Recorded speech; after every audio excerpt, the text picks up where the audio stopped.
Need to be built up quickly. The brakes are used for extended period, so do not ride the brakes to control taxi speed. Use one firm application of the toe brakes to slow the aircraft if you need to. Keep the throttle idle and only advance it if you need to speed up.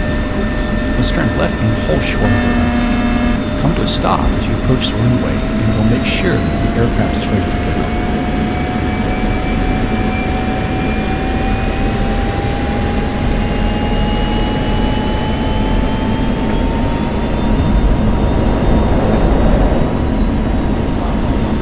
Apply the brakes and hold right here. A series of last-minute checks need to be made just prior to entering the runway. Some airfields have armed DR areas and may be temporarily parked at to keep the aircraft clear of other traffic. You may also perform these checks while parked on the taxiway, as we are now. Press spacebar to continue. First, set the probe heat switch to probe heat. It should be done at least 2 minutes prior to takeoff if icing conditions exist. Delay selection of probe heat as long as possible prior to takeoff if icing is not expected to prevent overheat and damage to probe components.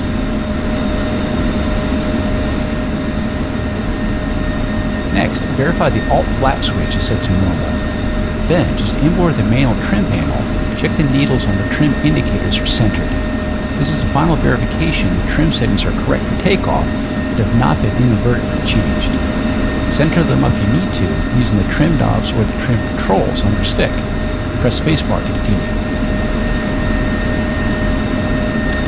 Now, verify the engine control switch is set to dry and the guard is down.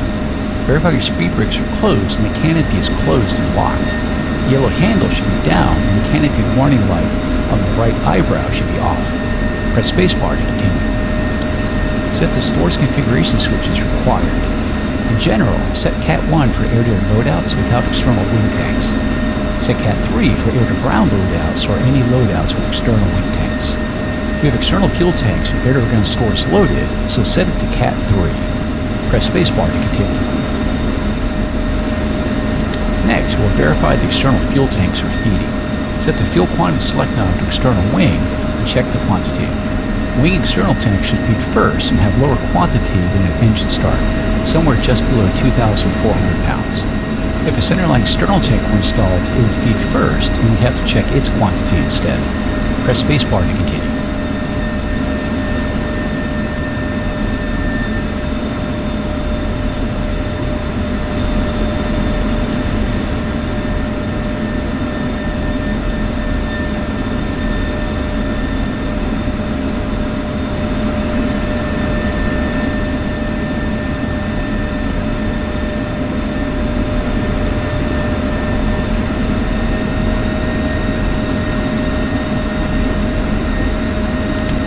Set the fuel quantity select knob to internal wing and check the quantity.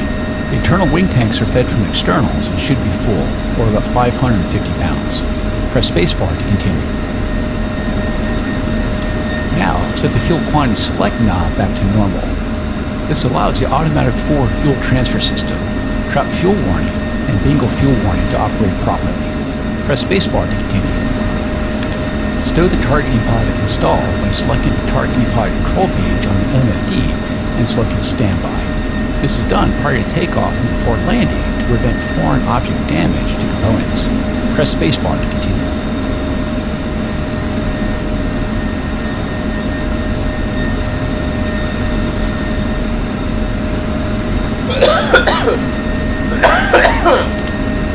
Then, lower the ejection safety lever.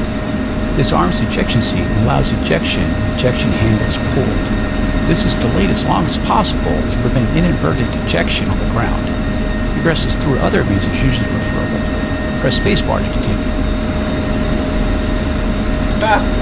Last, check that the engine oil pressure is reading normal between 15 and 65 psi and all caution and warning lights are out.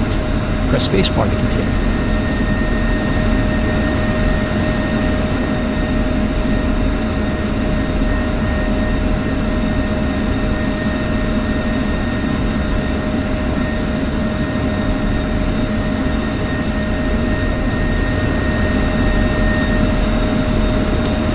At this point, we're ready to take the runway. Go ahead and taxi out and turn left to line up on the center line. Come to a stop and we'll run a quick lineup check and walk through the takeoff sequence.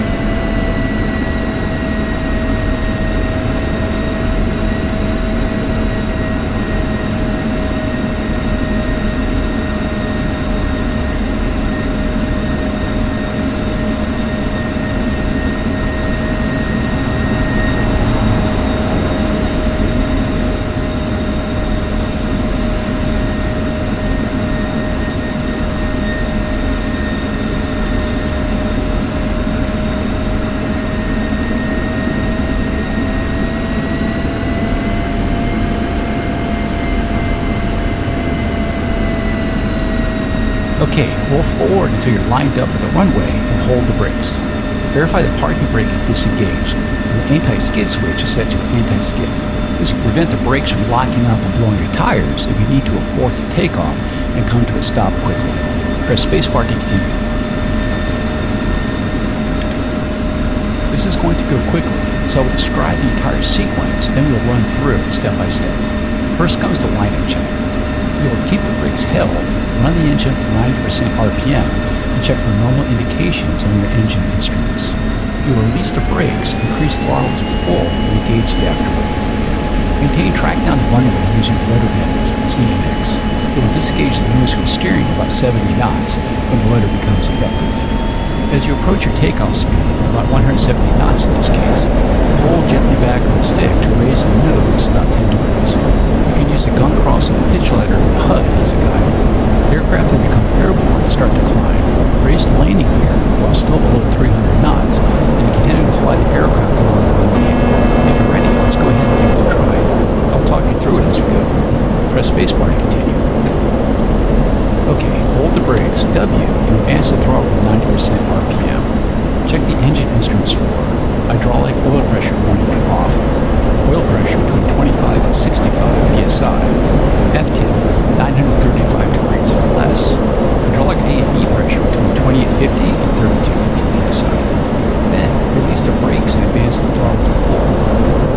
Now, use gentle rudder inlines ZNX to maintain track down the runway. Disengage nose wheel steering, S.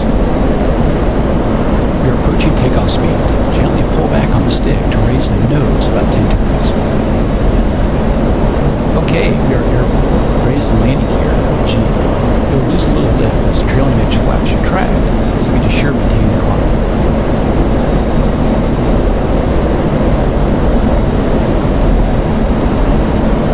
Now, maintain your current heading and reduce throttle slightly.